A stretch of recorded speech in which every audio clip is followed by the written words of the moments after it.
On this episode of the Best of Bias podcast, you got me talking some NFL Week 10 predictions, results. You already know. Also, we got the Best of Bias, NFL Week 10. I got to get, some of those results going, let you guys know what happened over there on that side. And then we're going to preview Week 11 of the NFL, of course. That's coming up this week. Got to make sure I get you guys some predictions, you know what I'm saying? Keep my foot to the fire there. Make sure I keep going on this correct streak, you know what I'm saying? I know I've been right every week, y'all. I ain't even got to tell me. I already know. And don't mind that back there. It's probably going to be blurred out, but y'all already know. Warzone 2, baby, came out today. Go download that if you haven't downloaded it yet so I can see you on the PlayStation if you got it. But don't worry about that. We're talking about this podcast, yeah. And on this podcast, we also got some pop culture to talk about. We're mainly going to be reviewing Black Panther 2, Wakanda Forever. We saw that over the weekend. So, well, it's just me as no guest, so it's going to be me talking about it and reviewing it. We got also... What else do we got on the docket? We're going to talk, because I didn't talk much about her loss. So I'm going to review that album as well.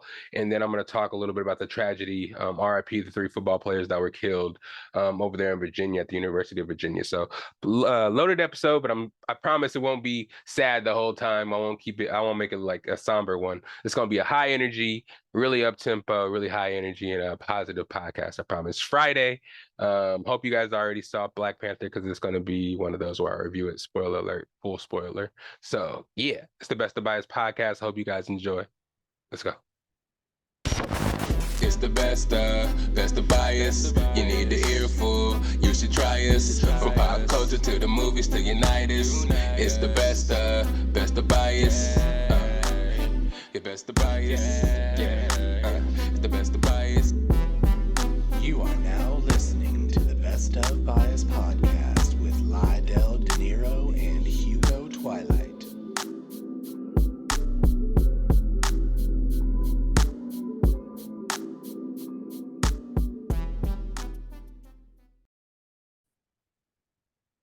What's up, everybody? It's your boy Lydell Dinero. Welcome back to another episode of your favorite podcast, the fall and winter's hottest podcast. Keep you warm, you know what I'm saying, every Friday, live and direct. If you new, welcome to the podcast, the best podcast you'll ever hear. And that's my bias, you know what I'm saying, where we bring all the bias to the table. Anything you want to talk about, we're probably gonna have it on here. We bring the bias and we put it there and we stand on it. We stand on our bias, you know what I mean? But pretty much today we're gonna run down the NFL. Week 10 just wrapped up with Monday Night Football. So I'm going to go over those scores, see if my predictions came right. You heard the intro. You already know what's up.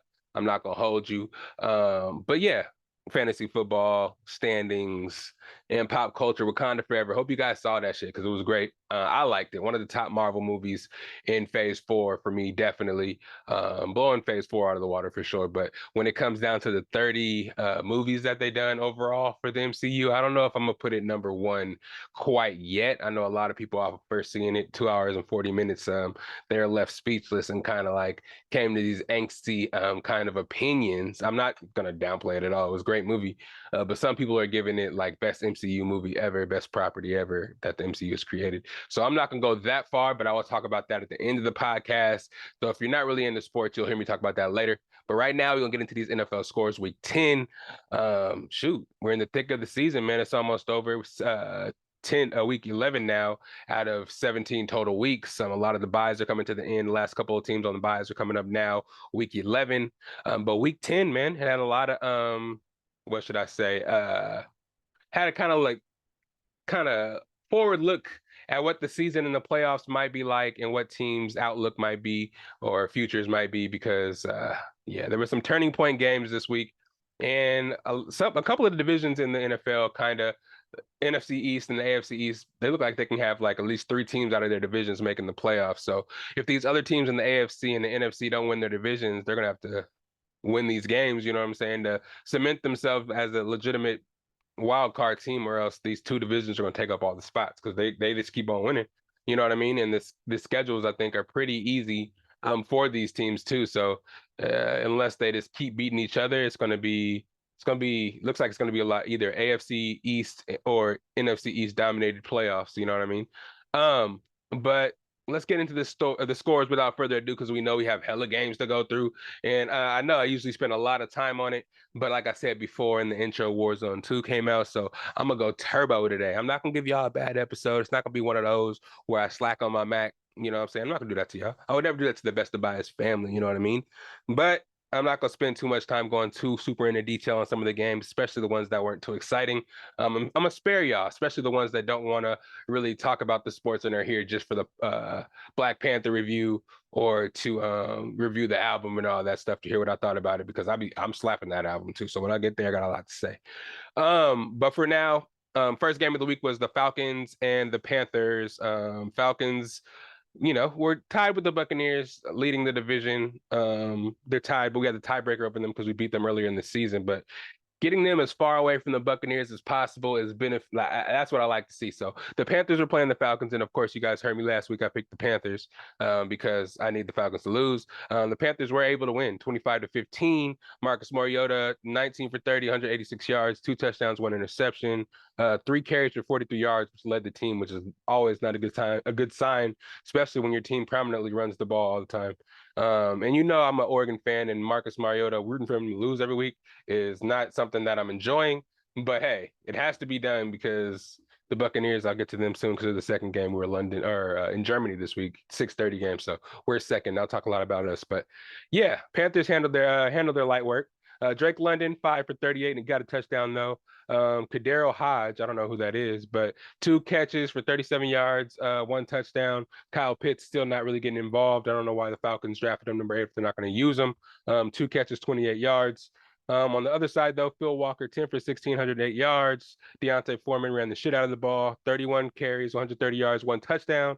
Laviska Shenault really getting involved over there in Carolina after being traded from the Jacksonville Jaguars. He had 2 carries for 42 yards and a touchdown.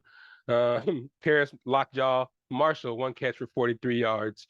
The Panthers moved to 3-7, and the Falcons fall to 4-6. Letting us be solely at the top of the NFC South at 5-5. We got 5-5 from this game in Germany, which was a great turnout. You know what I mean? A lot of fans out there in Germany came to watch the football game, even though they weren't really all fans of the Buccaneers or the Seattle Seahawks. Just having a game. It was the first time they played in Germany.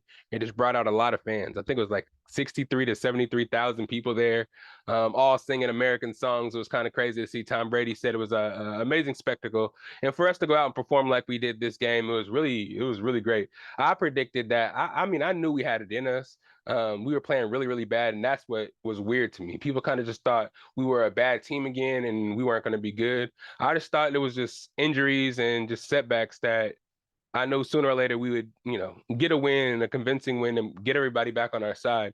And it just so happens Seahawks somehow were 6-3 this year, and everybody thought they're gonna walk all over us, forgetting that Geno Smith was the quarterback, and sooner or later he is gonna go back to a pumpkin and not be the Cinderella that he is being right now. You know what I mean? So that was interesting to see. Geno Smith went 23 for 33, 275, 2 touchdowns, 4 carries for 22 yards. He had a fumble, which was really costly, and him with those 4 carries for 22 yards led the team. Kenneth Walker came into this game after crushing a bunch of teams, rushing 100-yard games for like 2 games, but like multiple touchdown games the last couple of games. So everybody thought since our defense and stuff got ran on by Pittsburgh, got ran on by the Panthers, got ran on by the Ravens, they thought, Walker, the rookie out of Michigan State, was going to come out here and just do us in and just, tear us up. But we were able to hold him to 17 yards, which was impressive. 10 carries for 17 yards.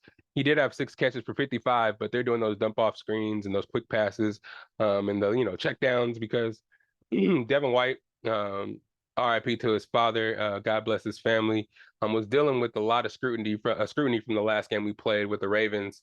He was getting blocked a lot and tore up by Linderbaum, their center. So everybody thought that, he was becoming washed after winning that Super Bowl. But, he's one of my favorite. Oh, well, it's my bias because he's on the Bucks. But coming out of college, he's one of my favorite linebackers. He ran a 4.4 at the combine. I think we drafted him pretty high. I don't remember exactly what number we drafted him, but we drafted him pretty high too. So a lot of the players that we drafted, I'm kind of fond of. And for him to get the scrutiny he did after being heralded as one of the young linebackers coming up next to Levante David, who was going to be, the next one, for him to be going through it like that, it was just crazy to see. And for him to come out in this game and he had 9 tackles and 2 sacks, 1 forced fumble. Very big plays, and they're key plays. And to know that just before his game, before he flew out to Germany, that his dad unexpectedly died in jail. It was some crazy stuff for him to deal with and come out to perform the way he did. It was crazy. And to hear that his brother recently, or I don't know if it was his dad's brother or his actual brother, that passed away recently as well, and for his dad to pass away like that as well. Excuse me, hold on. Ooh, sorry, y'all. It has to be hard for a player, and for him to come out and perform the way he did was really impressive. He rebounded in a big way, won NFC Player of the Week and everything. Receiver wise for the Seahawks, Metcalf 6 for 71, Lockett 3 for 42 and a touchdown. Godwin had a touchdown. Goodwin, excuse me, had a touchdown himself. Performing pretty well at the third receiver over there in Seattle. Tom Brady, though, 22 for 29, 258, 2 touchdowns, 1 interception, one bad interception. He just didn't see the linebacker there, and he threw an interception, and he knew it was on him. But we operated as an offense pretty well. Rashad White went out there, balled out, 22 carries for 105 yards. Leonard Fournette, he was a little pissed off about Rashad White, the rookie, cutting into his carries, and you kind of could see it because he came out running a lot more angry with the carries that he did get and the catches he did get. He went 14 for 57 and a touchdown as well. Chris Godwin, 6 for 71 and a touchdown. Julio Jones, 3 for 53 and a touchdown. He had a 33-yard touchdown catch, a little slant across the middle. He put on them burners and got to the end zone. And Mike Evans, 5 for 54, man. It was overall good game. We let our foot off the gas a little bit in the second half, letting Geno Smith and them get some points. They tried to do a stupid ass trick play where they handed it off to Leonard Fournette, and Tom Brady went out on a route, 45-year-old Tom Brady, and Leonard Fournette throws the ball to him, and then Tom Brady slips on. I don't even want to talk about it. He slips, interception, catches the ball. We were about to go up 28 to. I don't know. At this point, it's probably 28 to like 7 or some shit, and because we were up 21-3 for hella long. But anyways, we're up. I'm about to put our foot on their neck, and then we just let them back in the game, and we were able to score a couple of times. So we ended the game. We ended up winning 21-16.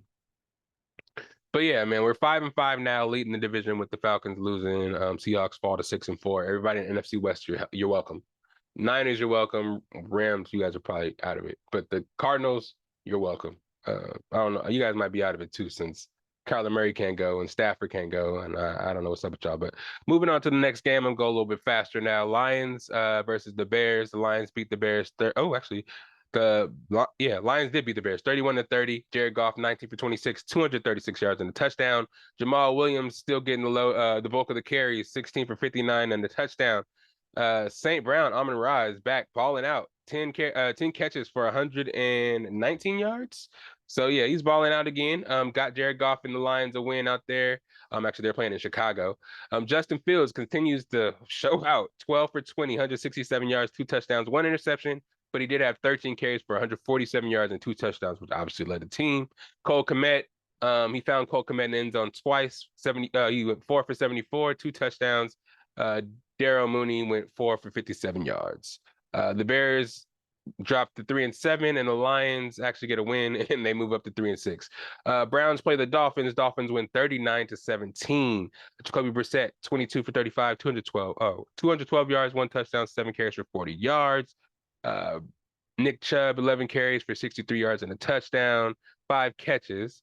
Donovan Peoples-Jones actually becoming a good number 2 receiver out there after the Odell drama, after Jarvis Landry is leaving, being the number 2 to Amari Cooper. He's getting a lot of looks from Jacoby Brissett, and he's doing pretty well. 5 catches for 99 yards. I don't know if he scored a touchdown. I don't think he scored a touchdown. But the game was really about Tua and the Dolphins. Tua went 25 for 32, 285 yards, 3 touchdowns. Jeff Wilson, 17 carries, 119 yards and a touchdown, showing out after being traded from the 49ers to Miami.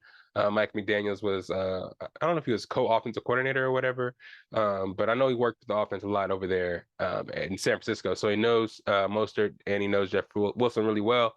Jeff Wilson just jumped right into the playbook, since he already knows it kind of from San Francisco, and he's showing out first couple weeks. Mostert went 8 for 65, Waddle 4 for 66.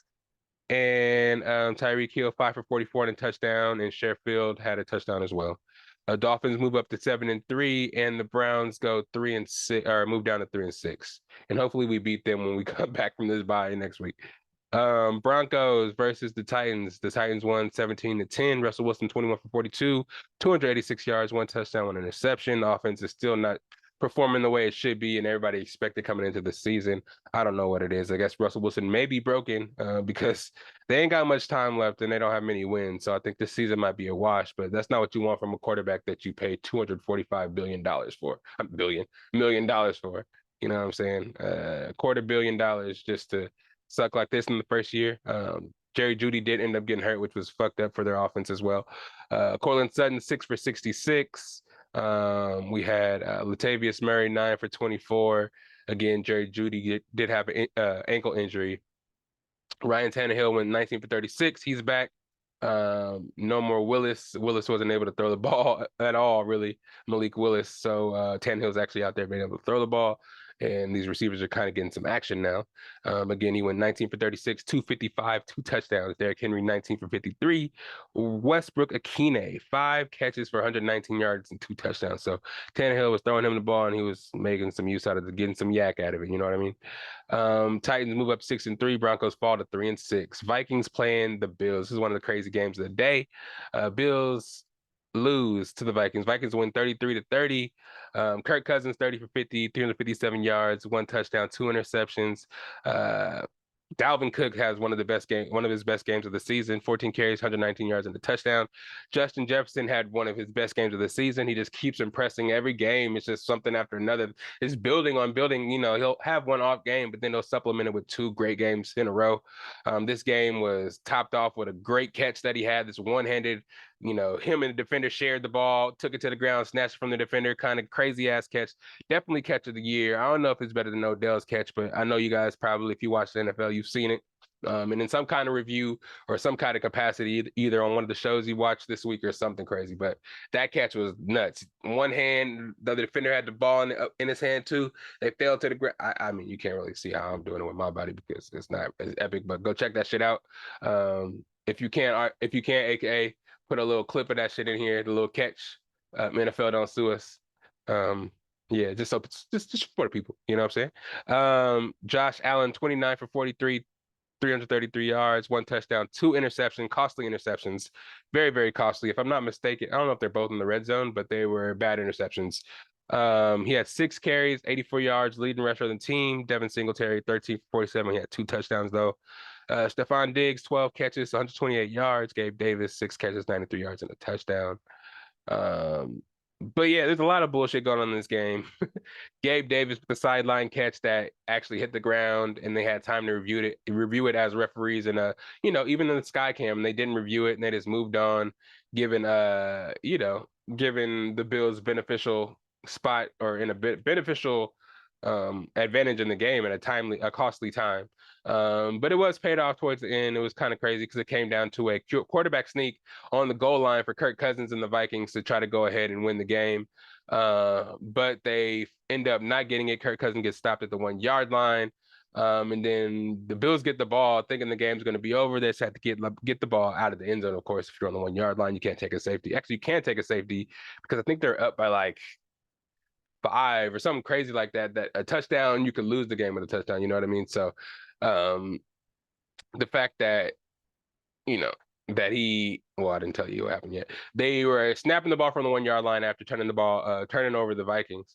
They fumbled the snap and the Vikings end up with the ball. They fall on it in the end zone. It's a touchdown and they win. Well, they go ahead and then, off the mistake, Josh Allen's already down.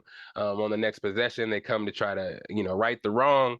They get kind of close to the red zone, and then they throw an interception to Patrick Peterson. Patrick Peterson has 2 interceptions in the game, and he closes it out. It's just like, it's a crazy game. The Vikings are always involved in these nuts games. That Vikings and the Saints game is one of the crazy ones for the books with the Stephon Diggs catch. You know what I mean? So it was a wild one of the games of the week. The Vikings did get the W. The Bills lose another one. They fall to 6-3. The Vikings are 8-1. The Bills aren't even leaving the division no more. I think the Dolphins are in front at 7-3. So, and everybody else is creeping. So they gotta fix because they lost to the Jets and that's a divisional game. So, man, they got some work to do. If they're gonna be that Super Bowl favorite like everybody, was saying at the beginning of the season, the first couple of weeks when they're blowing everybody out, but I don't know if it's like that no more. Yeah.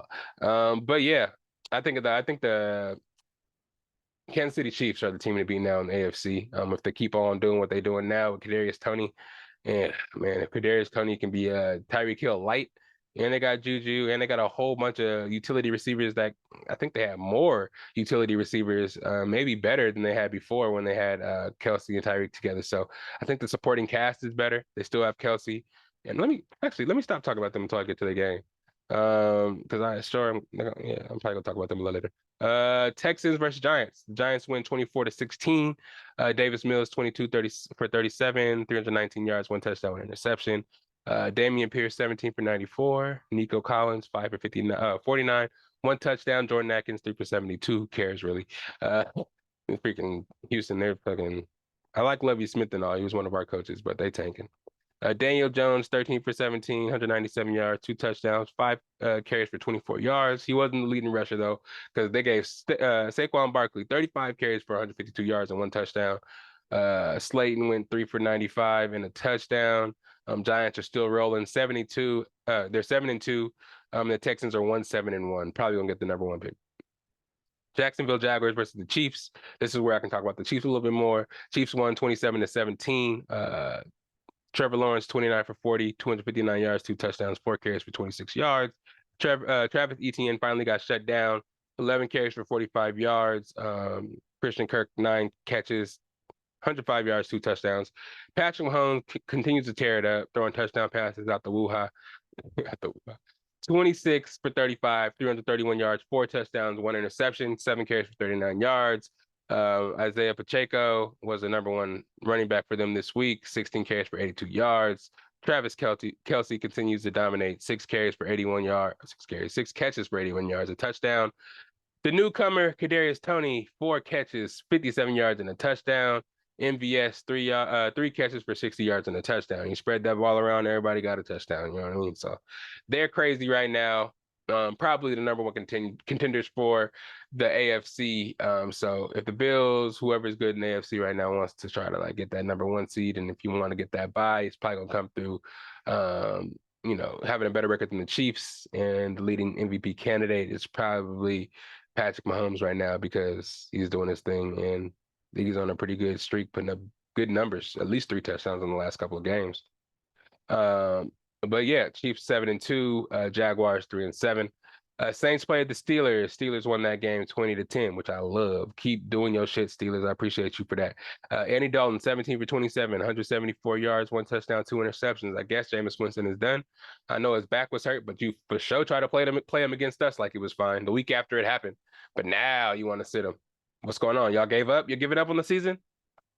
I bet you ain't giving up when you play us. I'm telling you, they playing the Buccaneers as their Super Bowl. I ain't gonna get into it. I ain't gonna spend too much time on these goddamn Saints. Saints, yeah, Kamara, 8 carries, 26 yards, 3 catches for 19 yards. Juwan Johnson, my Oregon dog, I'll talk about you a little bit. 5 catches, 44 yards and a touchdown because man, he got converted to a tight end from a receiver. Didn't run a fast 40, so I didn't really think he was gonna get a lot of burn, but now he's like shit, the top tight end for the Saints now, but I'm happy for him. But yeah, take that L, y'all. Steelers move 3-6. Saints fall to 3-7 as well. Oh, I didn't talk about the Steelers stats. Kenny Pickett, 18 for 30, 199 yards, 8 carries for 51 yards and a touchdown. Najee Harris had, I guess it's maybe one of his best games of the season, 20 carries for 99 yards. Deontay Johnson, 4 catches for 63 yards. Yeah. Colts versus the Raiders. The Raiders lose another one to first-time head coach Jeff Saturday. I mean, it was a bad look, Raiders. I think you guys are in shambles. You guys may be cursed. I don't know about curses and all that, but it looks like y'all may be cursed because every game every game gets easier and you guys still find a way to lose. I ain't dissing, man. I know y'all prideful out there and y'all do have a good roster. I just don't know what exactly is happening for you guys to be losing all these games when you should be winning.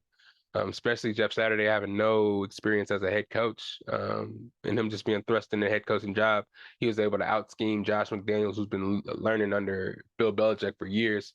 How that happened, I have no idea, but I feel like they need to get it together. We had Derek Carr crying at the podium, saying that a lot of guys or people in the organization or the team don't really care as much as they should be caring about the losing. I mean, they're in Vegas, so you knew that distraction was probably going to be there when you moved the team there.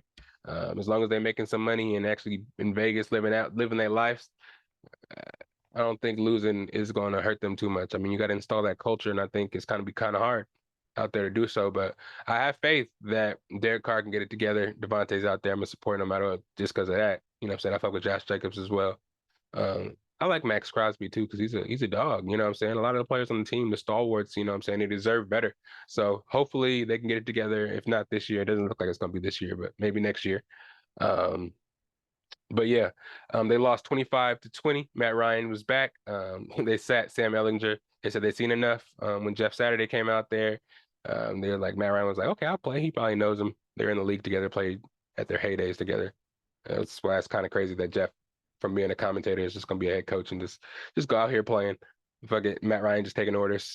That's nuts. But anyways, Matt Ryan went 21 for 28, 222 yards, touchdown, 4 carries, and 38 yards and a touchdown. He had a long touchdown run actually, which was crazy. He looked like Tom Brady out there, but he's moving faster than Tom. Tom is obviously older, I think.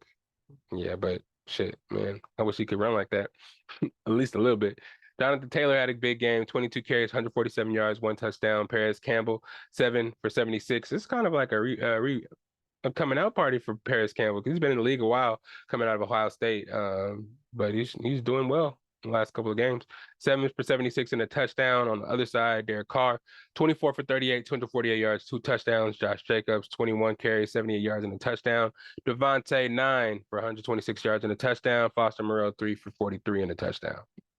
The Raiders fall to 2-7. The Colts are 4-5-1. So probably gonna get the second pick. I'm not gonna lie, because I think only the Raiders are going to be the ones to lose to this team. I think it's sad at this point. I'm sorry. I'm not trying to diss again. It's just, man, I don't even know at this point what you guys need to do. It's like this was the gimme, and it just didn't happen for y'all. But I feel it. Rams and Cardinals, the battle of the backup quarterbacks. The Rams lost to the Cardinals. Cardinals won 27-17. Colt McCoy, 26 for 37, 238 yards and a touchdown. James Conner came back balling out from the rib injury, 21 carries, 69 yards, 2 touchdowns, balled out in fantasy anyway, not really as far as the game go and the stats go. D-Hop, 10 catches, 98 yards. Rondell Moore, 9 catches for 94 yards. Wofford, Matthew Stafford was diagnosed with a late concussion late in the week. So he didn't play this game, and Kyler Murray had hamstring issues, so he didn't play this game. That's why it was the battle of the backup quarterbacks. Wofford, 24 for 36, 212 yards, 1 touchdown, 1 interception. Cam Akers did his best to try to run the ball, but he didn't do well. 6 for 22. Ty Higbee was the only receiver available since Cooper Kupp re-injured that ankle when he hurt it against whoever he played before the Bucks, and he tried to play against the Bucks and the team after that, re-injured it. So Tyler Higbee was the primary target for Wofford, 8 for 73. The Rams fall to 3-6. The Cardinals move up to 4-6. I don't know if either one of these teams really have a future right now, especially with how these NFC East teams are doing. I don't know if wild card is in their future. And I mean, I guess they still technically are in it. There's about 6 or 7 games left, depending on their bye. And we just beat Seattle, moving them down to 6-4. So it's possible, but I don't know who. The Rams probably not going to happen for you, especially with Cooper Kupp going on IR with that ankle injury. So sorry about that. But the Cowboys did play the Packers this week. The Packers coming off that embarrassing loss last week. Everybody thought they were down and out. Aaron Rodgers, I had a feeling. I predicted this last week that this was an upset game, upset alert right here, because I know Aaron Rodgers is still Aaron Rodgers. The team might not be performing well, but it's like people can't just judge that and just kind of count these teams out based off of just little things like that. I don't know. I feel like they'll turn it around. They may not have 100% a great season, but once they just start doing bad, they're not going to lose every game is what I'm pretty much saying. It's not going to happen like that. But yeah, I knew Aaron Rodgers was due for one. But yeah, they came and upset the Cowboys 31-28. Dak Prescott went 27 for 46, 265, 3 touchdowns, but 2 interceptions costly for the team. Pollard 22 for 115 and a touchdown. I guess Zeke didn't play this game. I didn't really watch too closely for this one for some reason. But I did see the results of this game. CeeDee Lamb 11 for 150 and 2 touchdowns. My red zone situation was a little weird this week. Dalton Schultz 6 for 54 and a touchdown. Aaron Rodgers 4 for 20, didn't throw many passes, 24 yards, 3 touchdowns to Christian Watson, the young rookie balling out. I wanted him on the Buccaneers, you know what I'm saying? I really did, because he's a utility player, can carry the ball really fast, big boy, can out there, can move. Scored 3 touchdowns against the Cowboys, and they're long boys too. He didn't have many catches actually. He just was balling out. He had 4 catches for 107 yards and 3 touchdowns. Aaron Jones ran the shit out of the ball, 24 carries for 138 yards and a touchdown. They're kind of finding their formula, getting the ball to their playmakers, scoring touchdowns, and just giving it to Aaron Jones and letting them run the ball. The Cowboys defense was really good at the beginning of the year, but their weakness was found, and that was their run defense. They're able to be ran on.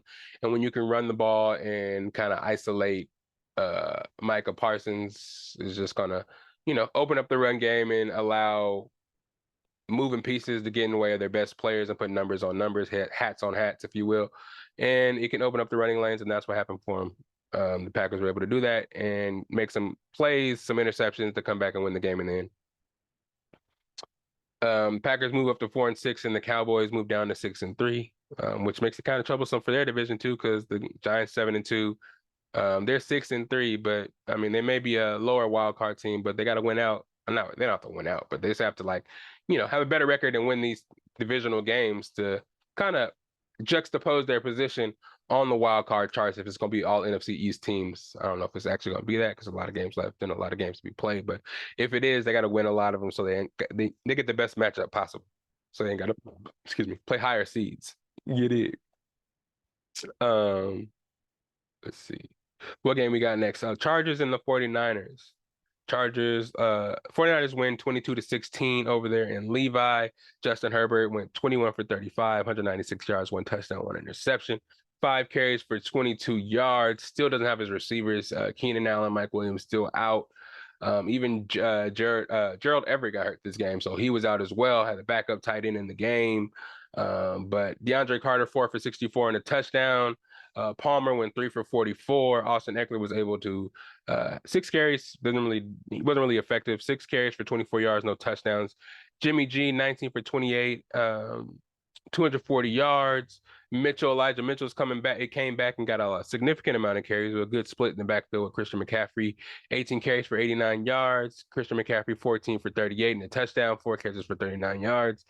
Brandon Ayuk 6 catches for 84 yards. So the Niners were able to move up to 5-4. Chargers were able to move fell down to 5-4. They were 5-3, so they fell to 5-4. So yeah, some battles out here, man. This week was good. Like I said, a lot of games were played. There's still one more game. I'm not done yet, but a lot of these games were kind of meaningful for divisional standings, for wild card standings, a lot of stuff, because we're more than halfway through the season now. And again, these NFC East and these AFC East teams are winning a lot of games, and it's 3 wild card teams this, now after the last couple of years from the rule changes and everything, got the 4 divisional winners, and then you have 3 wild card teams with the first team, the number 1 seed, getting the bye.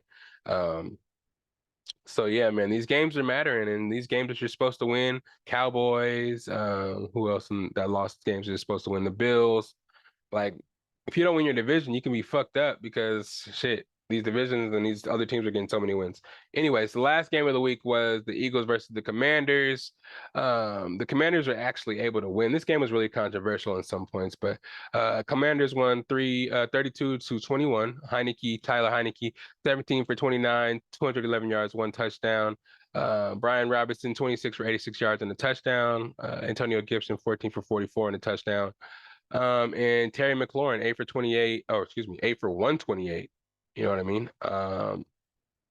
But yeah, there was a lot of drama in this game. Hurts didn't play to his, his apex. He went 17 for 26, 175 yards, 2 touchdowns, 1 interception. I'm looking down. If you guys are wondering why I look down during this segment, I got papers that I'm reading off of. Audio listeners, you probably can't really tell. Hey, chill out. You're not gonna do that. You're not doing that. But yeah. Sorry about that. The dogs always want to bark when they think they hear somebody, and you're gonna wake up the other dog. Chill out, Clay. You're not doing it. But yeah, 17 for 26, 175 yards, 2 touchdowns and an interception. Yeah, he didn't have the worst game. It's just some weird stuff happened during the game. He had 6 carries for 28 yards and a touchdown. Miles Sanders 12 for 54 and a touchdown. Quez Watkins 4 for 80 and a fumble.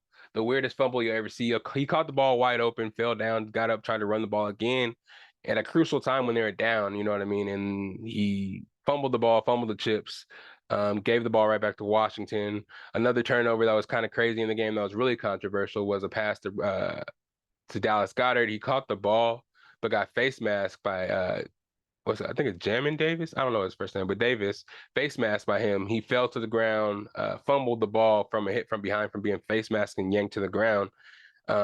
Davis picks up the ball and it's ruled a fumble, but they can't review the face mask and give him the penalty for the face. No, stop it. Yeah, sorry about that again. My bad, y'all. So yeah, they can't give him the penalties retroactively for the face mask. So, he was able to the team was able to keep the ball. They're just trying to see if he actually fumbled from the play, and he did actually fumble, so they're able to keep the ball. And the Eagles were shit out of a turnover again. It shouldn't have been a turnover. You should be able to review if you see a flag, a blatant face mask, and yanked to the ground kind of violently. Actually, you should be able to make a call and change that up because it was crazy. It looked crazy, and it was very, very, very, very controversial. Either way, the Eagles were going to lose eventually. They weren't going to go undefeated by any means. Devontae Smith, 6 for 39 in a touchdown. Goddard 3 for 23 in a touchdown. Then he had that costly fumble though. It was crazy. You guys probably saw the replays. But what I'm saying, I didn't really think the Eagles, like I said, were going to go undefeated. They had a pretty easy schedule. There's a lot of trap games on that schedule. And they got to play interdivision, and they all can't keep winning all these games. So it's going to end up being a crazy ending to that season. I think they're still a great team. Really well put together. They had some injuries on their defense. Jordan Davis, big boy out of Georgia, which kind of messes up their run game and kind of like it's a big boy. He was really big, super huge dude. Stops the middle up. We actually see how a big boy being back in our middle. We got Vita Vea and finally got Akeem Hicks back. Having another big boy in the middle of being a run stopper kind of can really affect your run defense, obviously. But yeah, they were getting gashed up. The Commanders were playing time management on them, running the ball a whole bunch, using up the clock, using up the clock a lot. And we're giving the ball to the Eagles to let them score. And every time the Eagles tried to make big plays, they either had a turnover or something didn't work out right.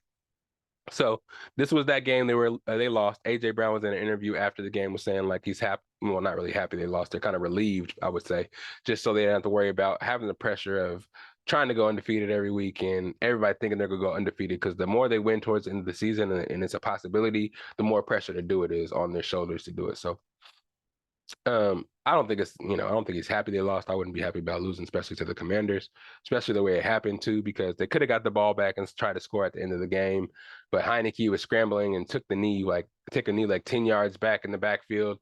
And Brandon Graham hit him. And it was a 15-yard penalty, which ended the game because they were able to take more knees and just wind the time down. There was no more timeouts for the Eagles. So yeah, it was a crazy ending and a interesting game to say the least. But yeah, and it was a division game, so these referees, man, fuck that one up. But 32 to 21, Commanders do win that game. Let me see here. Next week, week 11, a bunch of crazy games, a bunch of buys as well. I know the Buccaneers are on their bye, so we ain't got to worry about this week. But we do have games that I need to preview here. We have Tennessee versus the Packers. The Packers are at home, coming off that victory against the Cowboys. They're favored by 3 points. I think they will actually win this game. They're playing the Titans. The Titans are probably coming. They're the more popular team to pick in this situation. People still probably doubting the Packers, but I think they'll get on a mini roll. I don't think they'll necessarily make the playoffs, but I think that they will, win a couple of games you don't expect them to, and this is be another one. I think they'll build on last week's momentum against the Cowboys again. I think the Aaron Rodgers will pull something out of the bag. You know what I'm saying? They're favored by 3 in Lambeau. The Bears are playing the Falcons in Atlanta. Atlanta's favored by 3, but of course I'm picking the Bears. You know what I mean? I'm not picking the Falcons. I'm sorry. I need y'all to lose every other game now. I need every game y'all play. I need y'all to lose. I'm sorry, Marcus. You can perform well in the game, but just come up short and just lose a little bit for your boy, and I will enjoy that very well. But yeah, I got the Bears in that one. Carolina is at Baltimore. Baltimore is favored by 11, and I am rolling with Baltimore. You already know why. Buffalo and Baker Mayfield starting again. So yeah. Buffalo Bills are at home against the Cleveland Browns, favored by 9.5 points. I got the Bills in this one. They're looking for blood, and they're going to get in this one. Commanders at Houston, the Washington Commanders are favored by 2.5 points. I think they'll be riding high. I don't know if Carson Wentz is going to come back and take the reins, but Tyler Heineke has been winning them some games, so hopefully he'll start. I got the Commanders over Houston. Philly is going to be on a revenge tour again. I don't think it's going to work out for Jeff Saturday this week. They're favored by 9.5 points in Indianapolis. I think Philadelphia will win by probably more than 9.5 points. They have blood in their eyes as well, and I can't see. I'm just trying to be what I'm destined to be. All right, I'm done with that. But yeah, Philadelphia, I think they'll win in Indianapolis. The Jets at the Patriots. Patriots favored by 3.5. I got the Patriots for sure. Rams at New Orleans. This one's a tricky one because I hope that both teams lose, but I got the Rams in New Orleans by 3. I know they ain't gonna have their quarterback probably. Actually, you know what? I think he should be back after a concussion, unless it's really not a concussion in his elbow, and they're trying to sit him out because he really was hurt. And yeah, I don't know. Sean McVay be trying to play these tricks, but I got the Rams over the Saints because I cannot stand them damn Saints. Detroit versus the Giants. Giants are favored by 3.5 points at home. Giants still rolling 7-2. So I got them over the lines. I don't think there's gonna be an upset in this game unless somebody gets hurt. Knock on wood. Saquon's having a hell of a comeback season, so I think he'll ball out this season. I mean, ball out this game, continue to ball out. I got the Giants. Las Vegas versus the Broncos. Broncos are at home, favored by 3 points. I kind of want to go for the Raiders just because I feel like they need a victory, and I feel like this would be good for them. You know, a refreshing victory to get them back on the right track. Just because after seeing Derek Carr cry on the podium, I think if they lose another game, I don't think there's any lower or anything else he can do to inspire his team to try to get this win. If they lose to the Broncos, too, which I'm banking on in fantasy a lot with a lot of their players, but I think the Vegas Raiders need this one a lot. They need it a lot, but I got the Broncos winning this game in Denver. Dallas Cowboys try to get revenge after losing to the Green Bay Packers in Minnesota against the Vikings.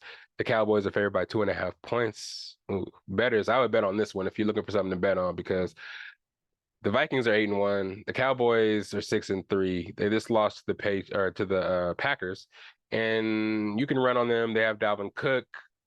I think Justin Jefferson will expose their best corner. I don't know. I think the Vikings are just built to win, and I think they'll drop the Dallas Cowboys to 6-4. But Dallas is favored by 2.5 in Minnesota. I think I said that, but I do still got Minnesota. Cincinnati at Pittsburgh. I got Cincinnati coming off a bye. Pittsburgh got their win against the Panthers last week. I mean, yeah, you know what I mean. I think it's the Saints. The Saints, actually. One of our division teams. They played the Saints. Yeah, I just talked about that. But they beat the Saints, and that's all good and dandy, but they're not going to beat the Bengals coming off a bye. They'll be nice and rested. I don't know if Chase is going to play. I think he had 4 to 6 weeks he's going to sit out, but there's not many of those weeks left. So he's going to come back soon, I'm sure. I think the Bengals are going to win. They're favored by 4.5 points in Pittsburgh, and I think they'll cover that. Chiefs are playing the Chargers in LA. Chiefs are only favored by 5.5, even though I feel like they're going to win by more. Everybody's getting hurt for the Chargers. No Joey Bosa, no what was it, JC Slater? Is that his name? I think so. But he's JC Jackson. JC Jackson is his name. He got hurt. So they have no corners really. I don't know. A lot of their D linemen are getting hurt, so they're running on spare parts. And the Kansas City Chiefs are just getting better and better, especially with Kadarius Toney. So I think the Chiefs will win that game. 5.5 points, probably win by more. San Francisco 49ers are playing the Arizona Cardinals in Arizona, favored by 6 points. I do got the 49ers winning this game. Arizona, if Kyler Murray can't go with that hamstring, I think, San Francisco are going to destroy them. If they don't have the element of the quarterback scrambling that Kyler Murray brings, I think they're going to, I don't know if they'll be able to lock up the receivers per se. I think AJ Green was getting off a little bit last week. Did he get traded? I gotta look at that. No, I don't think so. But AJ Green and D Hop together, I think they're gonna. He might have got traded. I think he did get traded because I don't remember talking about him. I seen him doing some shit, but I don't remember talking about him for the. I don't know. Maybe I'm tripping. Let me know if he played this week. I gotta look up those stats in a minute. But yeah, I got San Francisco winning in Arizona. So go back over those teams. I got Green Bay playing Tennessee. I got Green Bay over Tennessee. I got Chicago over Atlanta. I got Baltimore over the Panthers. I got Buffalo over the Browns. I got the Commanders over the Texans. I got Philly over the Colts. I got the Patriots over the Jets. I got the Rams over the Saints. I got the Giants over the Lions. I got the Denver Broncos over the Raiders. I got the Miami Vikings, Minnesota Vikings over the Cowboys. I got the Cincinnati Bengals over the Steelers. I got the Chiefs over the Chargers, and I got the 49ers over the Cardinals. So those are my picks for week 11. Keep my predictions, keep me true to form down low. Let me know if I was right on those predictions. How, because I'm gonna stop keeping track, man. I'm just letting y'all know what I would pick and what I did. You know what I'm saying? Keeping track of those things is hard because my mind be everywhere, getting all these topics together. But I know y'all keeping me true to form and keeping me honest. But what I'm really gonna be honest about is how I'm coming up in this fantasy football world. Let me not stop with the football because I'm on a roll right now. Week 10, fantasy football, best of bias league. We got the scores, our final, obviously now. It's almost the Thursday night football for the next week. So last week you had me versus Yancey. I beat him 96 to 89. Derek beat Tay 115 to 112. Sean beat Dijon 146 to 101. Deshaun beat Kyle 127 to 122. Jason beat Jeremy 127 to 124. And John beat Damon 139 to 101. It's kind of crazy right now in our fantasy league because we have 3 weeks left, and the 2 seed to the 7 seed, that's 6 teams total, are all tied at 6-4.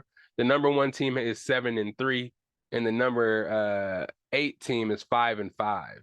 And 2 teams that are 9-10 are only 2 losses back with 3 games left. So everybody has to be on their P's and Q's right now and keeping their teams up to date. You know what I'm saying? Injuries are costly at this point in time because man, we're almost to the playoffs. And if there's only 6 teams that make it, you know what I'm saying? I'm about to go over the standings right now with the results from last week. But man, you guys got to get up in there because we're about to shut it down soon. And also be making sure you know the players' playoff schedules. I think it's going to be weeks 14, 15, and 16 of the NFL season will be the playoffs. So just make sure that you are looking it up and make sure you have the optimal lineup. I don't know, you don't know who you're going to play yet, but you know what I'm saying, make sure they have good schedules. There's teams that play against hard ass defenses in the playoffs that's going to fuck you over. So make sure you're paying attention to that.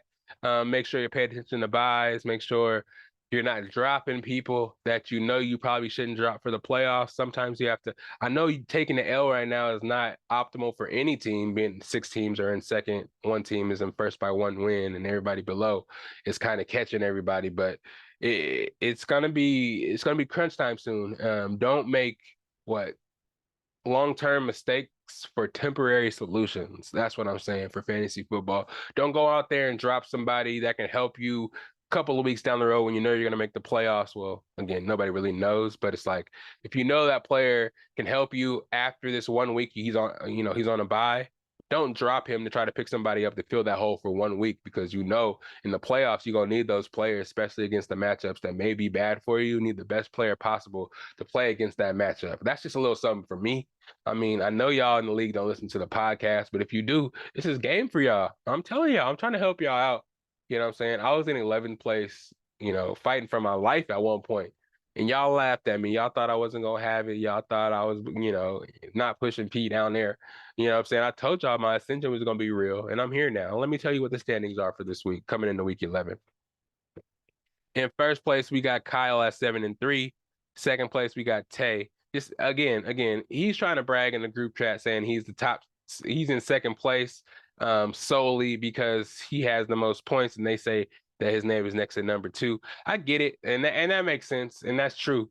But technically, we all 6-4 and tied for second place, and they can't just go first place 2-2-2-2-2-2-2-2-2-2 3-4-5 because then we wouldn't have any. We got to spread it out by points, and I guess that's why points 4 counts. I guess I'll say the points too. So Kyle's in first at 7-3 with 1,272 points. Tay is in second place at 6-4, has 1,290. Jeremy's in third place, 6-4, has 1,283. I'm in fourth place, but I have 1,214. Derek is in fifth place at 6-4 with 1,195. Dijon fell to 6, man. You at the top of the season, top of the league all season, talking all that mess, talking mess about my 0-3. I passed you up, play. I'm 2 spots ahead of you, Playboy. What's going on, Playboy? But I ain't gonna talk too much shit because we're tied, technically. So yeah, he's in 6th place. Dijon, you're in 6th place at 6-4, 1189 points. 7th, we got Deshaun 6-4 with 1183, right behind Dijon by 6 points. 8th place, we got Sean coming in at 5-5 with 1163. In 9th place, we got Hot Boys, which is John at 4-6. Just a couple of wins out of out of playoff contention. We have him at 4-6 with 1246. Then we have Yancey at 10th place at 4-6 with 1070. Then we have Jason coming in at 11th at 3-7 with 1151. Then you got Damon bringing in the rear, pause, at 1-9 with only 989 or 986 points total. So we have Tay, Jeremy, me, Derek, Dijon, and Deshaun all tied at 6-4. So no mistakes could be made, fellas. No mistakes can be made. We coming for you, Kyle, sitting up there at top. A lot of those teams sitting up top took a couple L's, got brought down to earth a little bit, and the group is really, really, really, really, really, really close to say the least now. So everybody continue to bring your A game. I appreciate y'all again for participating this year. Season's not over.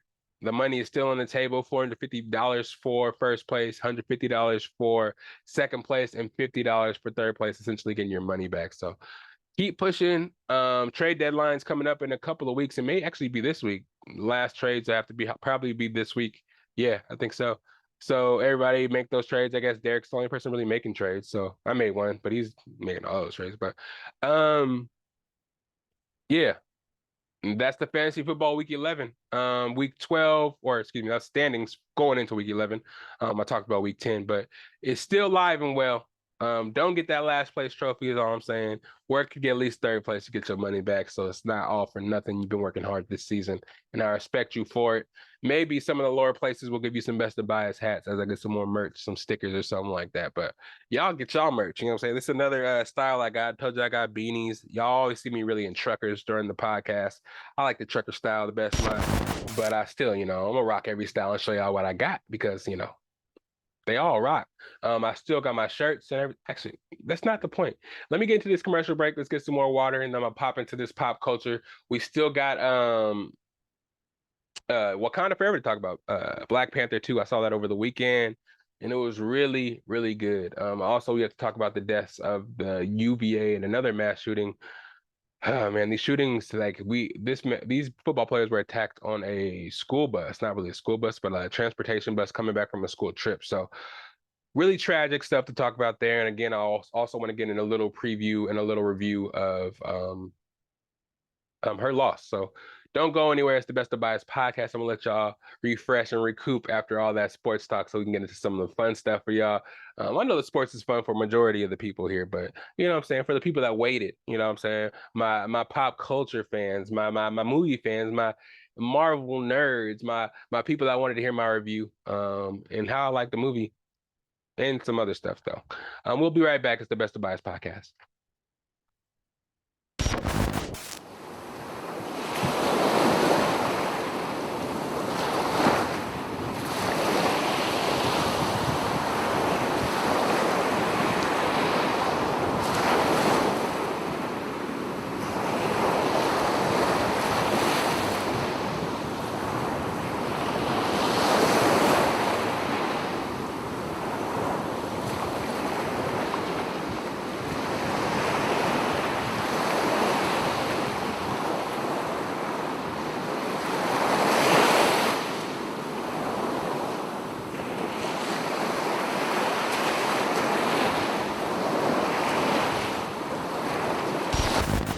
Welcome back to the Best of Bias podcast. Hope everybody had a little break and ready for some pop culture because it's time.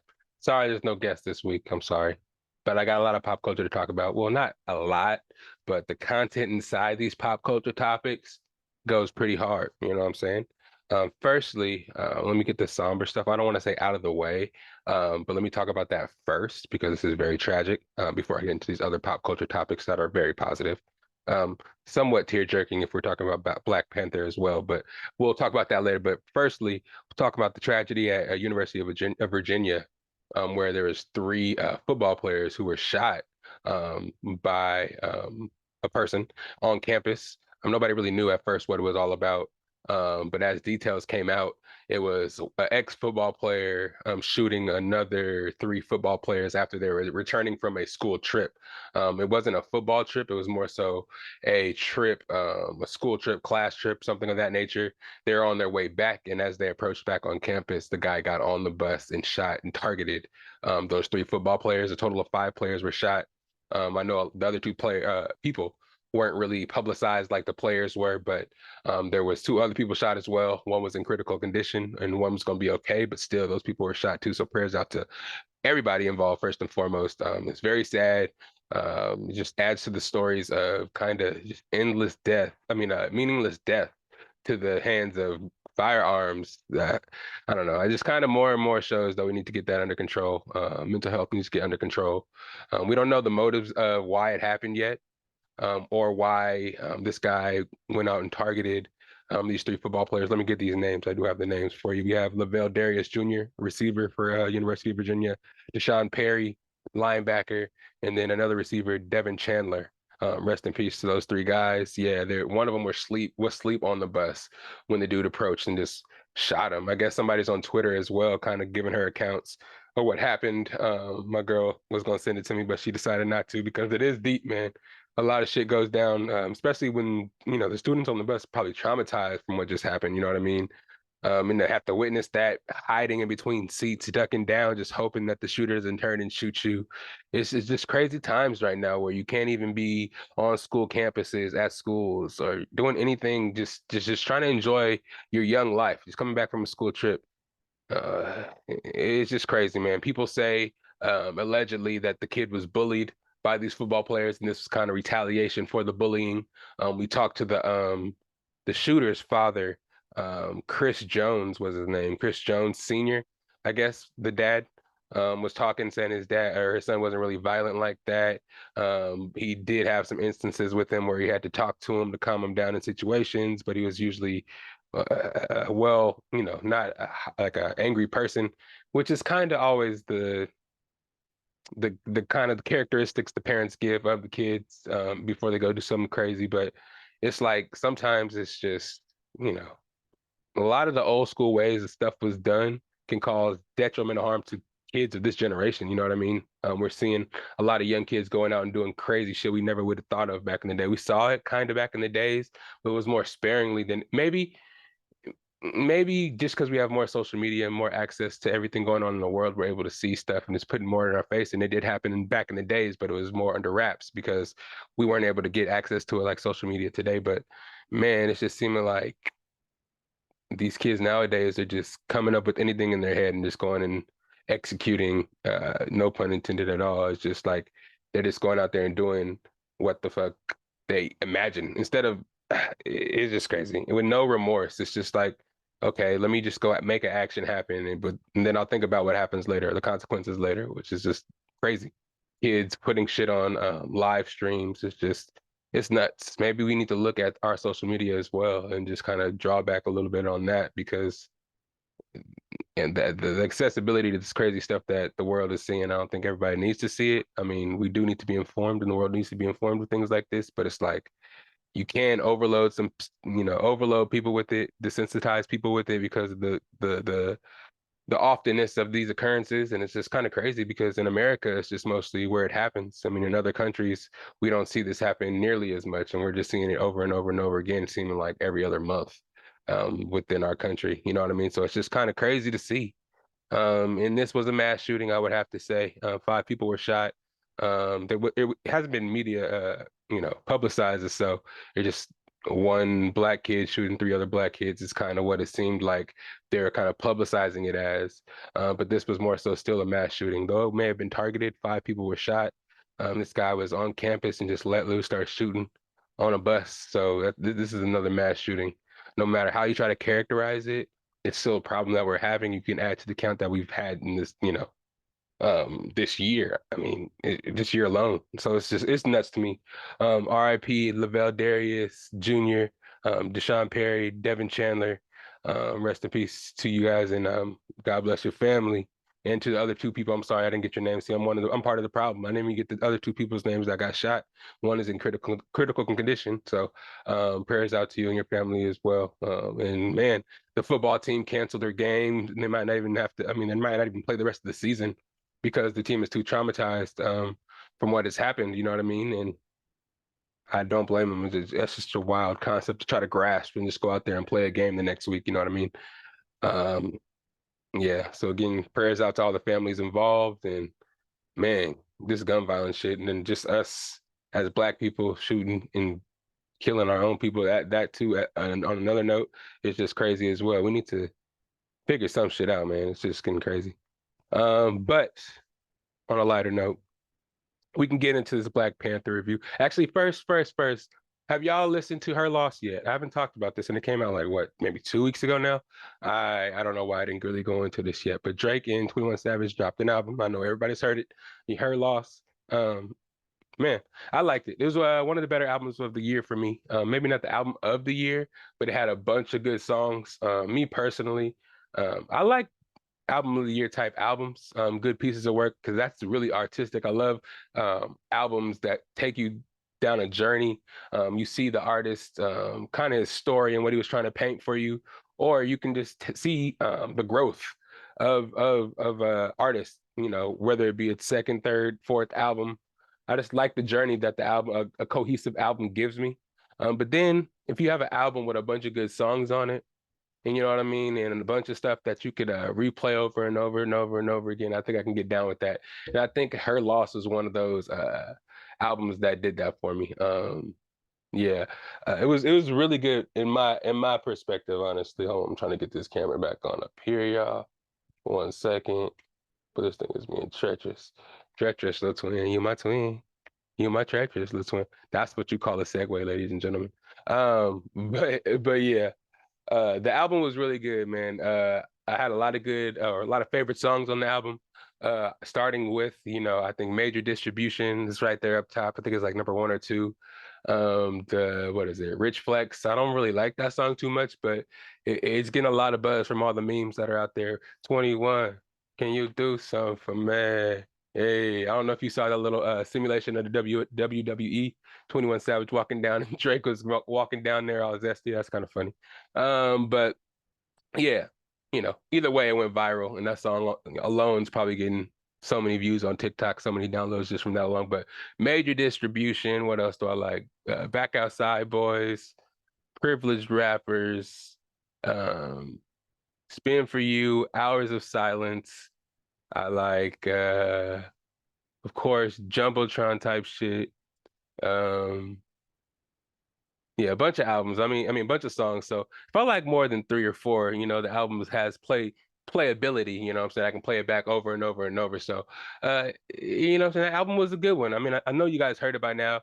I know you guys got some favorite songs. Drop your favorite songs in the bottom here in the comments or something, so I can holler at y'all about those. And, see what y'all like, see what I like. Maybe I can get you know, well, I can't play the song on the pod because then I ain't trying to get demonetized. But hey, you know just know we vibing on that same level. You know what I'm saying? If you like the songs that I like, put it down there and tell me which ones we can vibe out that way. But yeah, check the album out, man. Coming after Honestly Nevermind. It's a good rebound album to me. Again, I wasn't too mad about Drake putting out like an album that wasn't really my style. I wasn't one of the guys that was hella bitter about it and was like, oh, he put out this bullshit, he must be falling off type shit. I was like, he's just reaching for another vibe. And I mean, he probably oversees the album got way more radio play rather than him just being a rapper, which probably it didn't get played in certain kind of clubs. I mean, I know Drake songs probably get played everywhere, but more of the songs off that album probably get played in clubs overseas. So that's pretty tight. And I'm sure, that's pretty much what he wanted. That overseas money might be a little different, you know what I'm saying? He's international champagne, so who knows? He might And he's winning all this money in gambling on these online casinos. Y'all see that shit all the time. He's always on electronic gambling, winning in roulette and shit. Y'all think that's real, or you think it's just a ploy or a marketing campaign for promotion for the company to get people to go out there and try to gamble and win the money that he's winning? What y'all think? I don't know. But anyways, the album was tight. 21 Savage did his thing. A lot of people were kind of skeptical of 21 before this album. You know, if people didn't really like him, his solo stuff, maybe they respected him a lot more after they heard his appearances on this album. The album was really good. The songs he was in his pocket. And Drake does a good job of that. Whatever artist he has on the song on the album, he'll go and just mold around whatever style they have, and they won't put him in won't put him in a crazy spot, won't hang him out there to dry. He'll know what pocket the artist can fit in, and they'll just kind of like go around that and have a flow that fits in perfectly with it. So that's dope. There was songs in there which I thought Young Thug and Gunna were supposed to be on. Obviously they're in jail right now fighting some cases, so they weren't able to actually be on the album, even though I know a lot of people in the past have recorded from jail, but I guess that quality is not good enough to make it on a Drake project, you know what I mean? So maybe after they get out or something like that, they can do a deluxe and drop a remix to either Back Outside Boys or Jumbotron type shit, 'cause I know one of them or both of them were supposed to be on those songs. So um yeah, good album. Go check it out. It did like 400,000, something like that, units in the first week. So it's probably gonna keep doing numbers for a while, be on the charts for a while. It's Drake. He's always doing shit like that. And 21 Savage is, his big homie, or well, a really good friend of his. So for him to be able to eat off of it too, I'm not saying that 21 Savage hasn't had his own songs to, be able to eat off of and make some money off of, because he does. He actually was out there bragging about him being the best coming out of the XXL class of 2016 and can beat anybody in the verses from that class, and had some heavy hitters in that class.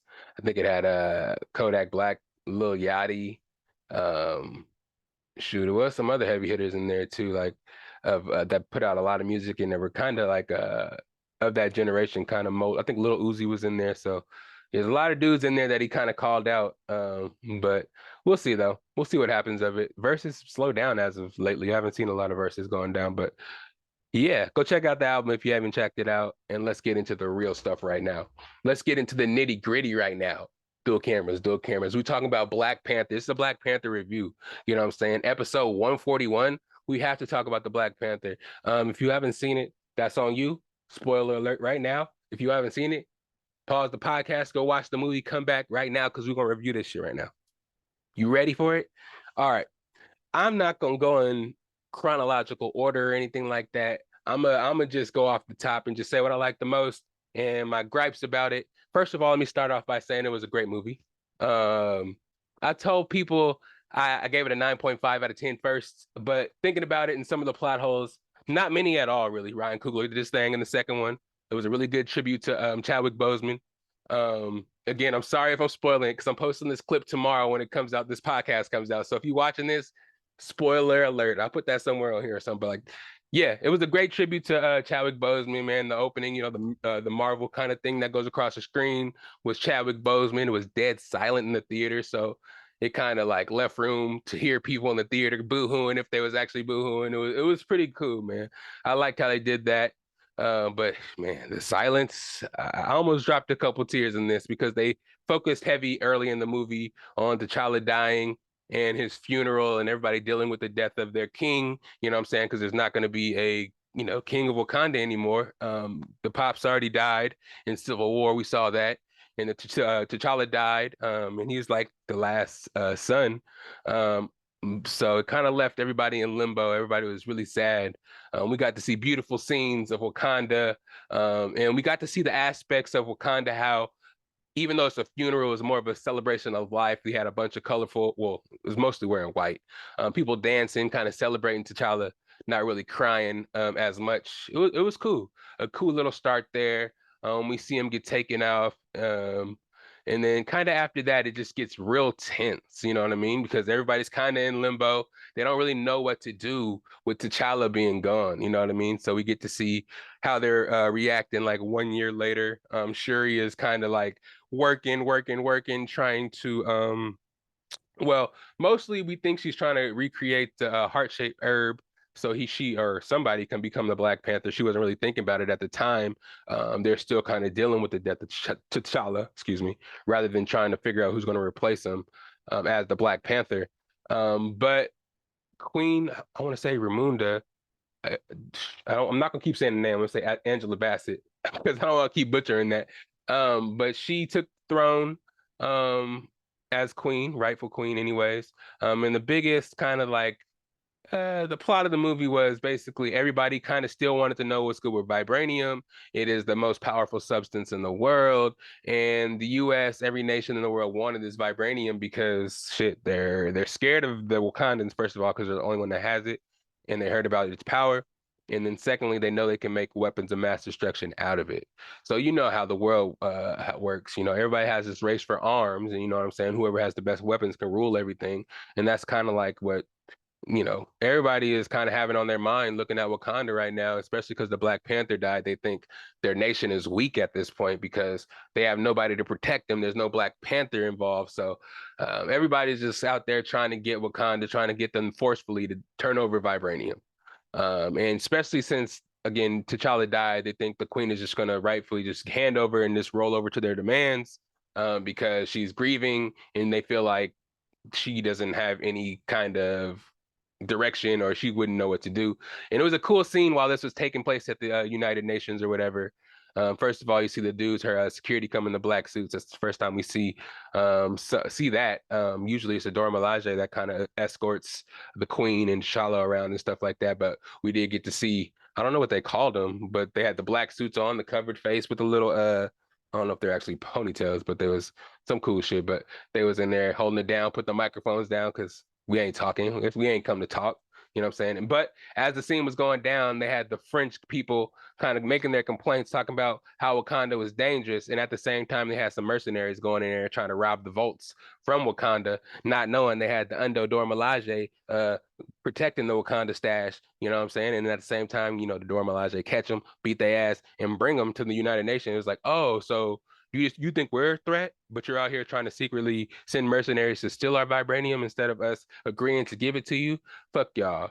And she let them live, but they knew that gave them a message like, y'all messing with us, you need to chill. Actually, I told y'all I wasn't gonna go in congruent order. I'm going in congruent order. What the fuck? But anyways, boom. Movie was really good to me. Namor. Let me just get to that. I like Namor's character. I like how they made him hella strong. Underwater, he was even stronger. Out of the water, he was still hella strong. I like that a lot. I like that they were not from Atlantis, they were from Telocan. Um, that was like supposed to be like a underwater society created. I guess they were around back in I don't know if it was a Mayan civilization or an Aztec civilization, whatever. They started on land. Something happened on land to where they're running out of food or something like that, running out of hope for some reason like that. And their high priest kind of dove in the water and found this like glowing herb underwater that they brought back. They grinded it up, and he kind of felt like he saw it in a vision. And this herb is going to make give their village, bountifulness, or is that a word? Just give them life and have them help them survive or whatever.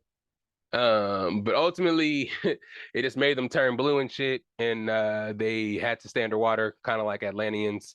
They had to stay underwater. Namor was actually in his mom's stomach when she drank the herb, making him into a mutant somehow. Since he was in her belly and didn't really ingest in her belly, in her stomach, and not ingesting the herb himself, he didn't turn blue. He looked human still, but he had wings on his ankles and he can breathe on land and he was hella strong and shit like that. So I guess he had the mutant gene, but the herb made him be able to breathe underwater. But since he was a mutant, he was able to survive on top of water and out of water, in water. I don't know. It's kind of hard. If you've seen the movie, it kind of explains itself. But basically, he doesn't age. There's a lot of powers that he got from the herb that the other people didn't get. The Telocan had to stay underwater. They turned blue. They got gills on their necks and their shoulders, and they had to stay underwater. When they came out and fought the Wakandans. It was tight. They have these little masks on their face and on their shoulders to keep the water circulating while they was fighting. But they're also hella strong. I liked how they looked, the blue characters. I like how they had that little song that was able to make everybody walk off and hypnotize them, make them walk off the platforms and shit and just kill themselves. That was pretty dope. Even though I thought that was kind of OP, they made Namor a little OP at first. But characters were cool. The action was cool. Shuri, I liked her character and her character development over the movie. We saw her didn't really believe in the spiritual side of Wakanda. She didn't believe in the ancestral plane. She didn't believe in the heart-shaped herb and the powers of it. She was more science-based, knowing she's like one of the smartest people in the world and stuff like that. But in the movie, we saw her break down from everybody passing away around her to where she kind of just gave in to faith. And her going into the ancestral plane after she created the heart-shaped herb and seeing Killmonger and not seeing T'Challa or T'Chaka. That was an interesting scene too because it just showed that her rage was bubbling so much that the person that she needed to talk to was Killmonger, her cousin, to kind of give her the advice she needed to go out there and fight, become the Black Panther and fight against Namor. At first, her and Namor were kind of cool. They didn't want to fight. He captured her. First of all, the Okoye and that what's his name? That Atuma fight, that big dude, when they was fighting on the bridge, and he was like, "Hey, let's fight, warrior," or whatever. And he threw her into that pole. That shit was clean. Then threw her ass hella far into the water.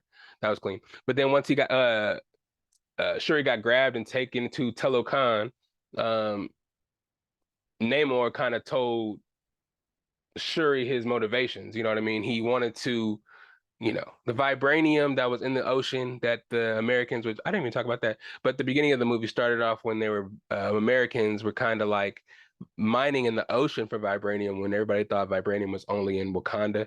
They were deep down in the water. They're using this machine to kind of detect vibranium and drill for it. So Namor and Telokan, it was really close to their home, so he felt like, you know, since the vibranium was close and they were responsible for vibranium, they should be responsible for getting rid of these Americans that are searching close to their home for the vibranium. And whoever's creating these detectors, you should go find them and bring them to me. So if you bring those people to me, I won't destroy Wakanda. I won't make you my enemy, and we can just handle this. I don't know. He had some crazy ass motives, but in the end, I get it. He was just protecting his people. But at the same time, personally, I don't think his beef should have been with Wakanda. Obviously, they had vibranium in Wakanda, but it's like, come on, bro. It's like not their fault that it's in the ocean and people are mining for it.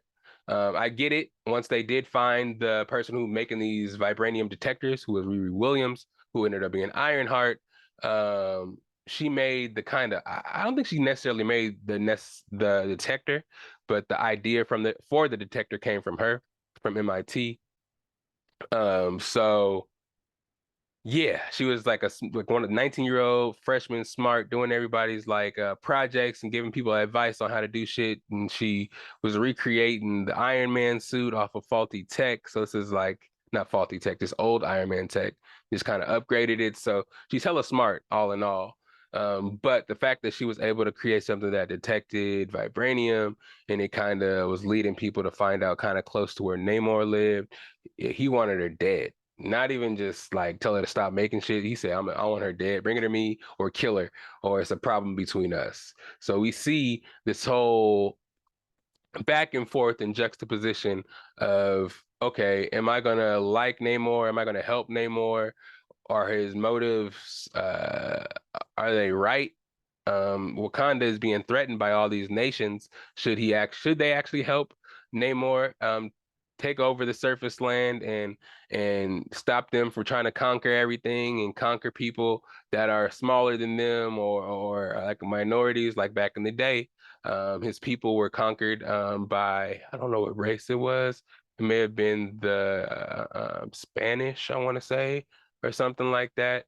And they were out there killing and whipping and making their people slaves. Namor came out of the water and killed all the slave masters. So from that day on, he kind of vowed to not let anything like this ever happen. His people ever be conquered or even be close to being conquered ever again. So this vibranium stuff kind of was a little close to home and was like, man, you got to take care of these people before they get too close to my home and try to conquer us like they did back in the day. So he's like an anti-conqueror type of dude. So yeah, but Shuri being the new princess slash Black Panther, well, she's not the Black Panther at the time, but the princess of Wakanda, kind of speaking for Wakanda. She didn't want to be involved with attacking America, attacking the surface land because they know the repercussions of that. And if you incite war with them, it's just going to become more hassle than anything. You know what I'm saying? And we don't want that kind of war. And since they denied, it just kind of just caused beef with Namor. And Namor was like, fuck the Wakandans. He ended up flooding Wakanda, making Wakanda all the Wakandans go up into the mountains with the Jabari tribe. Um, M'Baku is hella funny in the whole movie, of course. Okoye, man, she did great. Angela Bassett did great. Shuri did great. Lupita, man, Lupita, very, very, very beautiful. Let me just say that first and foremost. She did her thing in that movie as well. The reveal at the end with her son being in them, her T'Challa having a son. That's why she was hiding out in Haiti. Wow, that shit was a reveal. But me personally, let me not get too far off the story. Angela Bassett did great. People are saying she should win an Oscar for this movie because this is one of the best performances from a MCU actor, period. You know what I'm saying? The way she was able to portray a grieving mother, wife, um, from T'Challa dying and Shuri being kidnapped. When she told Okoye she's no longer part of the Dora Milaje and she was kind of like banished, it was just kind of crazy. The emotion in both of their eyes was nuts.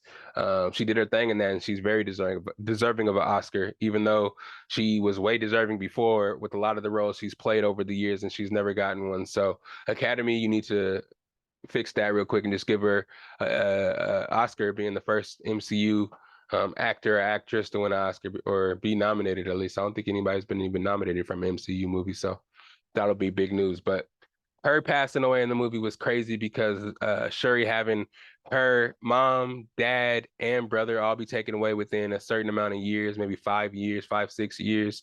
It was nuts. And seeing her meet with Killmonger,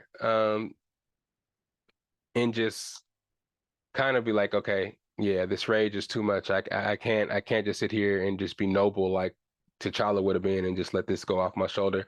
I'm gonna go out here and take vengeance, and that's what she kind of became.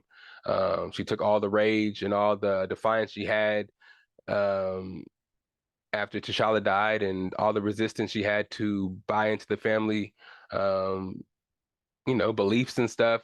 She took all that and just put it in her past, and she wanted to just kill Namor because shit, he killed her mom, ruined everything, destroyed Wakanda, and just kind of like destroying her family at a time where she's really grieving. So it was cool. A lot of the battles were cool. I don't understand really why the final battle scene was in water.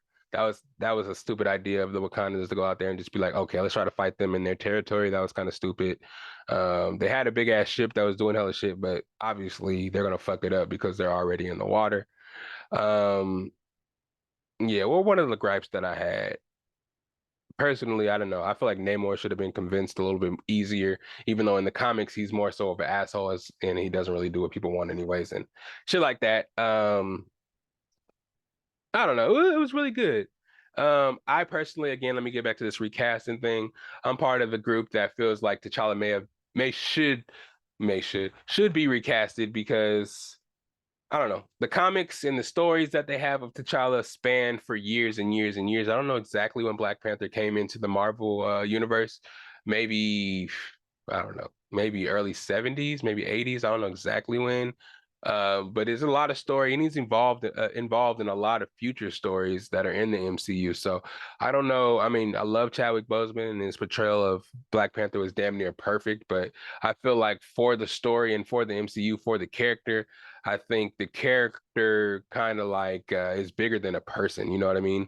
The mantle should go on. They've done it with Superman. They've done it with Batman. They've done it with a bunch of different characters where they just recast the character, and everybody over time was just okay with it. I mean, I know Chadwick died, and Ryan Coogler and him were really close, and I feel like they're paying respects to him and all that. But hopefully by the Secret Wars, they're able to maybe like have a T'Challa from an alternate universe come in and you know what I mean? just play T'Challa, just jump over. Maybe it'd be somebody else, just a different actor, and he just calls himself T'Challa.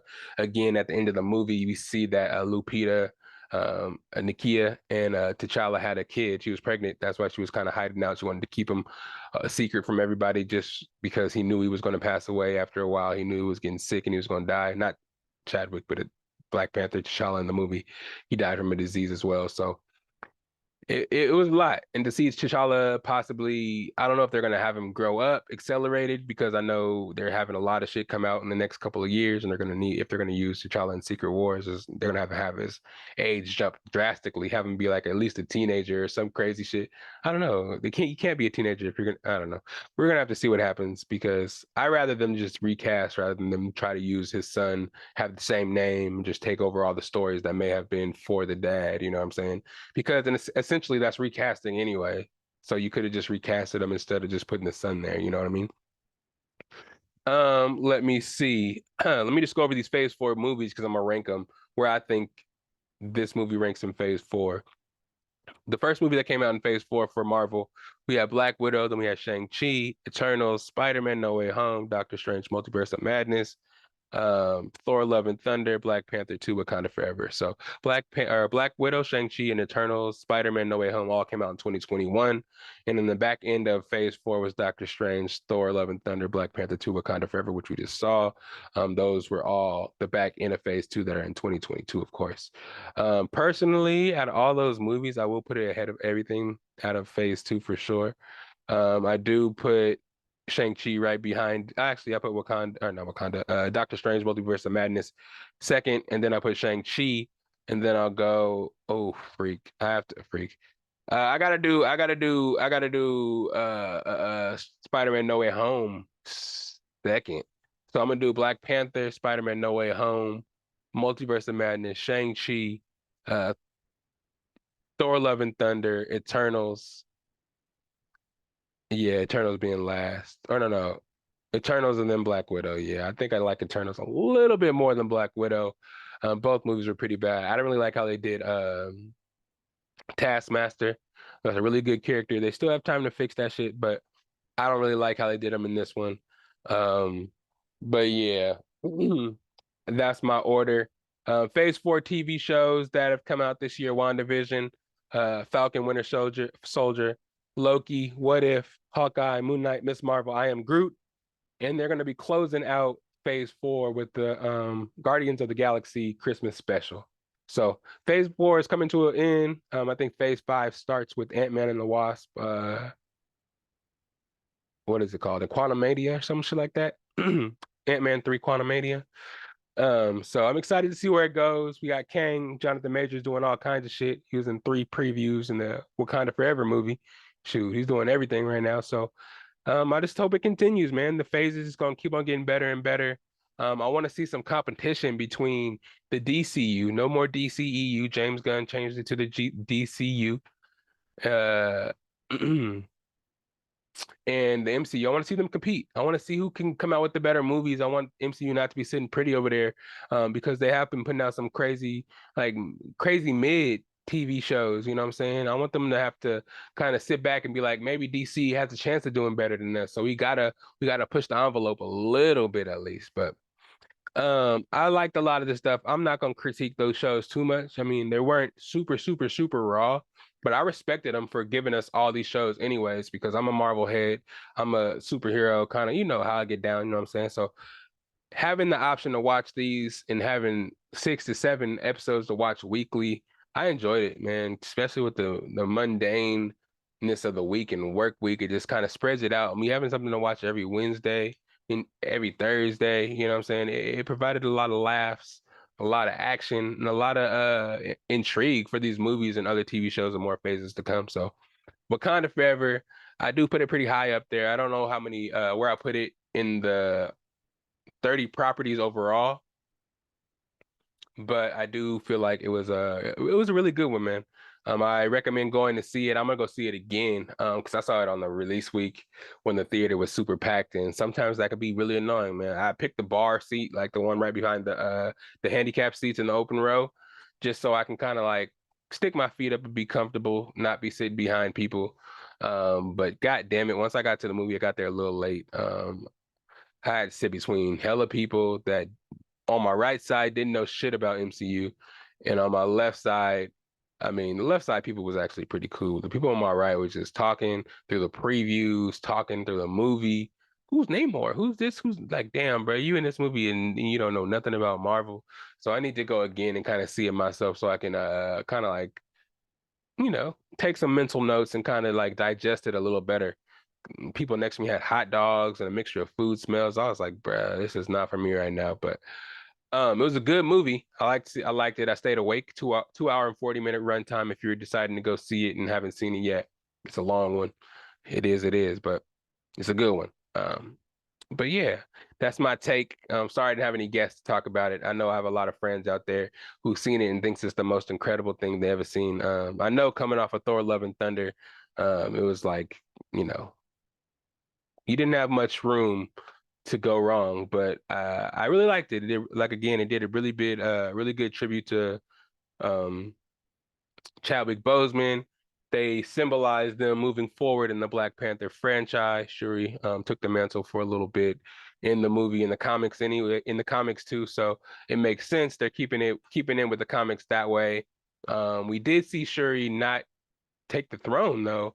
M'Baku is actually gonna, compete at the what is it called? Something falls, that the Warriors falls or whatever, to see who is gonna sit on the throne, and M'Baku probably gonna win. He's the biggest nigga in Wakanda, so he's probably gonna take the throne, and that's gonna be cool to see for the next movies to come. We'll see how long Shuri is gonna stay Black Panther. We saw that she did produce and was able to plant some more of the heart-shaped herb, so they have a whole bunch of herb out there left, so they're able to make more Black Panthers. I don't know why everybody doesn't just drink it. You know what I'm saying? Have multiple Black Panthers and just have the one who is really of Wakanda royalty, the one, the heir of the actual Black Panther, be the strongest.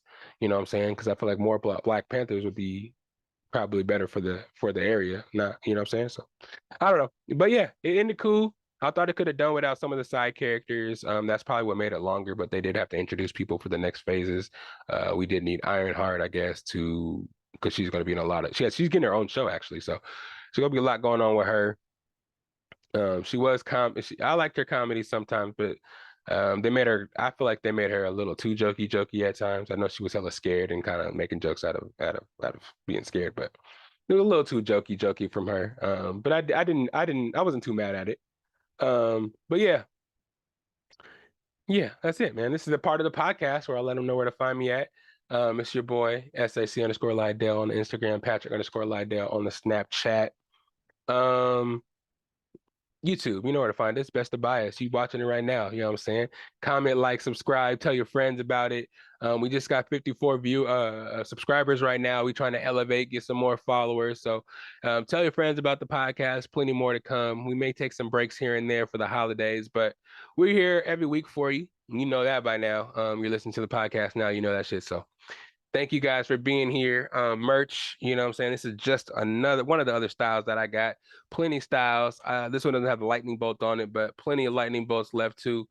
Shirts, beanies, dad hats, buckets. What else is there? Trucker hats. You know what I'm saying? I wear the truckers in every episode, so you know what those are. But yeah, watch the NBA. The NBA started in full effect. We like couple of weeks in, 13 games in, 14 games in. So check out your favorite teams on there. I know I'm not talking much basketball on the pod, but it's football season, fantasy football season. There's a couple of weeks left, but I will start integrating more basketball in as we start to get to the crux of the season. I'll talk about the Nuggets a lot, and I'll talk about how fucking Jokic and Jamal Murray both are in health and safety protocols after us being the 2 seed, tied for the 1 seed. Now we're going to lose some games because our best players aren't playing. I'm not gonna get into that right now because we're at the end of the podcast where I like to let them know where to find me at. But yeah, if you need the merch, hit me up on the DMs. I know I've been preaching this website for a long time now, and I promise you I will get that going. I will. But for now, hit me up in the DMs with the inquiries. Hats, we're doing $25 if you want to pick them up, $30 ships. T-shirts, we're doing what is it? We're doing $35, $40 shipped. So we still got a couple of the very good quality t-shirts left before I put in a new order for t-shirts and some hoodies. So get those. These ones are going to be the most top-notch, high quality T-shirts, Sean, Avery. Let them know how these shirts are. I know I got a lot more people that bought shirts out there because I'm running out of sizes, so I had to have a lot of them out there somewhere. Yeah, tell them how they fit, man. These are gonna be the last couple of this quality, and this is really, really good quality. Um, but yeah, hit me up if you need anything. What else? Is there anything else to say? Man, go check out Black Panther 2. Go listen to her loss. And for sure, RIP to all of those fallen in that UVA shooting. Man, God bless the world right now, because we are in a crazy place. Thank you for being here. I know it was a long pod today. You had a lot of sports, and then I went in on this review and everything. Thank you for sticking around for the pop culture, and for all my pop culture people. Thank you for sticking around to the end, or listening to the end at least, so we can you can get your fix. You know what I'm saying? I got something for a little bit of something for everybody. I sprinkle it in all the time.